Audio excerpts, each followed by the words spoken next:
తెలుగు సినీ ప్రేక్షకులకు యాంకర్ రష్మి గురించి ప్రత్యేకంగా చెప్పాల్సిన పని లేదు.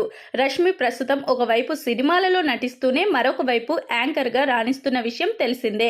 ఇటు బుల్లితెర ప్రేక్షకులను అటు వెండితెర ప్రేక్షకులను అలరిస్తుంది. జబర్దస్త్ ద్వారా మంచి పాపులారిటీ తెచ్చుకుంది. ప్రస్తుతం జబర్దస్త్ షోతో పాటు ఎక్స్ట్రా జబర్దస్త్ అలాగే పండగ ఈవెంట్లకు యాంకర్గా వ్యవహరిస్తుంది. ఇకపోతే రష్మి గౌతమ్ జంతు ప్రేమికురాలన్న విషయం తెలిసిందే. ఆమె జీవహింసను వ్యతిరేకిస్తారు. మూగ జీవులను ఆహారం కోసం లేదా ఇతర కారణాలతో హింసిస్తే ఆమె తట్టుకోలేరు. జంతువుల రక్షణ కోసం ఆమె చాలా కాలంగా పోరాటం చేస్తూనే ఉన్నారు. జీవులను ఏ రూపంలో కూడా ఇబ్బందులకు గురి చేయకూడదని నమ్మే రష్మి వీగన్గా మారింది. ఆమె మాంసాహారమే కాదు, పాల ఉత్పత్తులు, గుడ్లు కూడా తినరు. అయితే మూగ జీవాలను సపోర్ట్ చేస్తూ రష్మి చేసే సోషల్ మీడియా కామెంట్లు ట్రోల్స్కి గురవుతూ ఉంటాయి.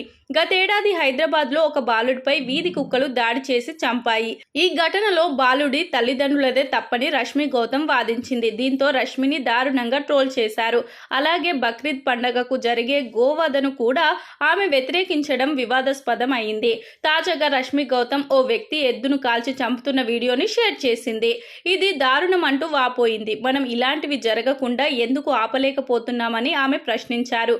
ఈ పోస్టుపై ఒక నెటిజన్ స్పందించారు. ఆడపిల్లలను రేప్ చేస్తున్నారు, బట్టలు ఊడదీసి నగ్నంగా తిప్పుతున్నారు, చంపేస్తున్నారు.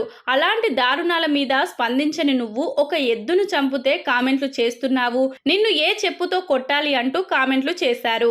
అయితే ఈ కామెంట్ పై స్పందించిన రష్మి గౌతమ్, ఇవాళ ఎద్దును చంపిన వాడు రేపు మీ పిల్లలను చంపుతాడు. వాడికి మనిషికి పశువుకు తేడా తెలియదు, బ్రెయిన్ వాడు అని ఘాటుగా రిప్లై ఇచ్చింది రష్మి.